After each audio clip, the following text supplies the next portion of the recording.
sampaikan kepada pelunggung adalah jangan besar, jangan mau jadi orang besar, jangan format diri menjadi orang hebat, sebab kehebatanmu, keulamaanmu, kealimanmu, ketasawufanmu belum mampu, belum bisa mereda penilaian umat.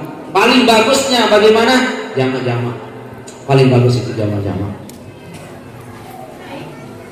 Itulah yang kita inginkan di majelis pelunggung ini. Itulah yang kita inginkan. Dan jamaah sekalian, hafizani wa iyyakumullah, itu tidak bisa tercapai perkara-perkara seperti itu manakala yang pelunggung memiliki tidak memiliki ilmu tata krama, ilmu adab, ilmu orang komunikasi, tidak bisa. Sebagaimana yang disampaikan oleh ustaz kita tadi, adalah orang mau berangkat menuju hadirat Allah Subhanahu wa taala, itu adalah orang harus bersih perasaannya, bersih prasangkanya, bersih pikirannya, bersih ide-idenya, bersih cita-citanya. Sama pelunggung yang di bawah dengan kita yang 3 orang ini sama. Pelunggung harus bersih menuju Allah Subhanahu wa taala. Tidak boleh kotor. Dan jemaah sekalian, hafizani wa iyyakumullah, Nabi juga yang pelunggung lakukan sekarang ini, besok, lusa, begitulah yang pelunggung akan temukan di alam barzakh dan alam selanjutnya. Maka manusia yang paling hebat adalah qad aflaha man tazakkaha. Mereka beruntung orang yang selalu membersihkan dirinya. Hati-hati di pikiran, hati-hati di perasaan. Jangan selalu suudzon. Insya Allah keramik niki halal, dan itulah dana pelunggung keramik niki. Jangan suudzon. Yang lanjut yang sekalian,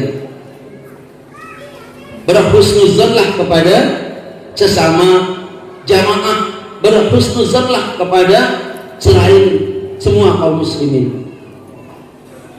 Ini kita ambil tema penilaian iblis kepada Nabi Adam. Apa kata iblis? Iblis memandang bahwa Adam ini adalah 2 unsur, lumpur dan air.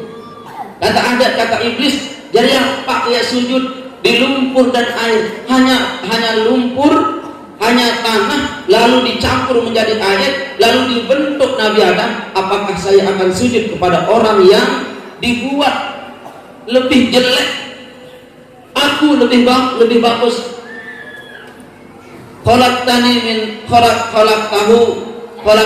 nar, khalaqtahu min tin. Aku dari api, nyala, hebat, dia kan dari tanah. Aku lebih baik, kata iblis. Makanya pelunggung pilih, kita ambil tema ini penilaian iblis kepada Nabi Adam. Tidak mau iblis itu sujud kepada Adam. Kenapa? Karena iblis berkata Adam adalah air dan tanah. Tetapi iblis bodoh. Siapa yang bodoh? Dia tidak tahu di balik tanah dan air itu tumbuh tanaman-tanaman yang sangat indah. Tidak mungkin tanaman-tanaman indah itu tumbuh di api. Kalau api itu wataknya membakar itu watak api. Tidak ada perkara yang bisa hidup di api. Paling bagus api, aduh sebut rokok, wah paling bagus. Tidak ngudut dulu mau jadi ceramah ini. Perak rokok, Munas, itu paling bagus itu. Kadu sedut rokok, ibu-ibu kadu ngemih, paling bagus. Selebihnya api tidak bagus itu. Maka dari itu jamaah sekalian, hafizani wa iyyakumullah, jangan sifati sifat iblis. Selalu menilai orang dari unsur dan zat.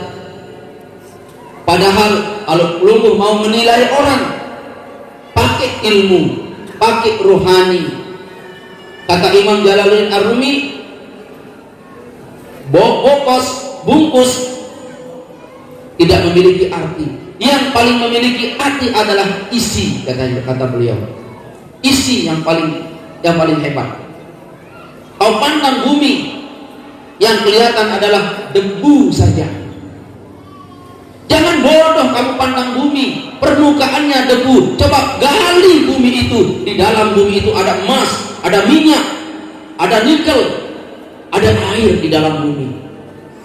Jangan kamu memandang manusia, memandang sesama jamaah, memandang kaum muslimin, laksana kau pandang dunia dan bumi ini saja. Iya, zahirnya adalah debu saja yang tidak bermanfaat. Debu saja tidak bermanfaat. Gali itu bumi, kau temukan air, kau temukan emas, kau temukan minyak. Jamaah sekalian, ilmu adat niki yang sampaikan niki. Dedek serius manusia. Gali apa yang ada dalam manusia itu. Gali kedua, saya niki. Nggih, kurus, kocet, koyot, melong, tirus. Nggih. Tetapi yang ada di dalamnya adalah hakikat yang luar biasa. Senada dengan kalimat Laila dan waktu ditanya persoalan Majnun, sering kan cerita di Pinunas. Belum tahu Laila Majnun? Ini kisah yang masyhur di dunia ya. Itu Laila ditanya sama Tuan Raja. Tuan Raja ini heran, kenapa si Qais, orang aslinya Qais, begitu tergila-gila sama Laila. Berembi lalu keingas dadare niki angkat bau jogang dengan mamai si, kata Tuan Raja. Akhirnya Tuan Raja turun tahta mencari rumah Laila. Bu, beto balik Laila. Elambe nak, ini masuk tengah, masuk mispalah. Ela saseding bendungan no nih. Lalu ketemu dia dengan Laila. Tuan Raja terkejut. Inna lillahi wa inna ilaihi raji'un. Iya Laila. Pirang bulu jering. Lamun ngerayak niki dari ini entong jari-jari si jering bulu. Ya Allah. Terus Nabi dekat Tuan Raja yang ingin ketemu Laila.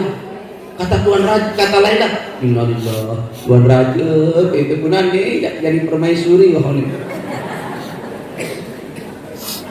Akhirnya duduk Tuan Raja. Wah, coba pohon Laila katanya. Laila datang. Benar kamu namanya Laila? Nggih. Tuan Raja begini itu. Ini kan Tuan Raja. Aku ndek nanti yang cocok jadi raja nih. Cuma Tuan Raja begini. Heran kisi kamu Laila. Kembali Tuan Raja. Kamu tidak terlalu cantik. Bibirmu itu kebil, marak Dewi Tyson. Potonganmu itu ya marak pantelan jami lah.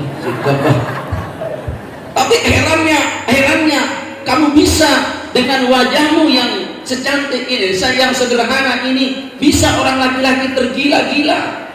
Bahkan riwayat mengatakan, Raja berkata begini, kata riwayat itu, wahai Laila, sungguh tukang jari kupi di istanaku itu yang paling jelek itu lebih cantik dia daripada kamu, kata Tuan Raja. Pelayan istanaku yang paling jelek, tukang bisuk sandal itu lebih cantik daripada kamu. Kok kamu bisa membuat orang gila, katanya. Laila dengan pedenya menjawab, wahai Tuan Raja, katanya. Tuan Raja tidak melihat apa yang dilihat oleh si pecinta. Andai kata Tuan Raja melihat diriku, melihat tentang hakikat diriku sebagaimana Qais melihat dan tahu tentang diriku, niscaya Tuan Raja juga akan majnun seperti Qais kepada saya. Jadi oleh sebab itu jamaah sekalian, yang ingin sampaikan kepada pelungguh meni ibu kenan. Tuan Raja, penyeriuk pelungguh meniki tidak sama kancil penyeriuk dan pengetahuan majnun. Majnun itu, Qais itu mampu melihat hakikat tiang yang lengi niki. Dia tahu tiang niki, makanya dia tergila-gila. Ya. Kalau belum kan si Desrio bulu isi jering, bibit isi kebit, kulit isi marun anggur biru, itu saja. Ya, yang ingin sampaikan kepada pelunggung jamaah, kenal majelis ini. Kalau engkau kenal majelis zikir ini, engkau tergila-gila di majelis ini. Cuma yang engkau lihat di majelis ini adalah pimpinannya yang koyo, tamat kiha, orang pancor manis. Hati-hati pancor manis jamaah. Semua di sini manis-manis. Dedaranya tadi manis-manis. Ajum dikit desa pusat ini ada dengan aja masalah. Pancor manis itu wama ada rokama. Kan pelunggung kalau ditanya belek dengerin pancor manis, ismuniyadun no ala musamah, cocok. Kena lain dengerin pancor manis. Pancor artin pas setengah pancoran, buk manis artin mateng. Mati bahasa mateng. Nah itu. Jadi pancoran yang airnya manis, cocok. Kamu nggak memiliki. Beli dengerin Ustaz, pancor pahit, kondak lalu. Iya pancoran lu pahit airnya. Kan tidak cocok itu. Tunas? Itu kata apa namanya? Kata Laila. Engkau tidak mengenal, makanya kenal diri pelunggung, kenal majelis zikir niki. Insya Allah penilaian pelunggung tidak sejelek Tuan Raja. Penilaian yang pelunggung tidak serendah penilaian Tuan Raja. Maka dari itu jamaah sekalian, hafizani wa iyyakumullah, yang ada di majelis zikir ini cuma 3 saja. Cuma 3 saja yang ada di majelis zikir ini. 1, istighfar. Itu yang ada. Yang kedua, zikrullah. Yang ketiga, salawat ala Rasul sallallahu alaihi wasallam. Selebihnya tidak ada. Jamaah sekalian. Belum mau cari harta, tidak ada harta di majelis. Belum mau cari kedudukan, tidak ada kedudukan di majelis. Belum mau cari dunia, tidak ada dunia di majelis. Yang ada di majelis ini adalah 3. 1, mereka yang ingin bersih batinnya, bersih pikirannya. Ayo kita mandi di pancoran manis. Ya, airnya apa? Istighfar. Bersihkan hati jamaah sekalian. Itu sebabnya yang anti sekali melihat wajah-wajah yang camut-camut, wajah-wajah yang angker-angker, demi berdeket umarun si ketemu dulu.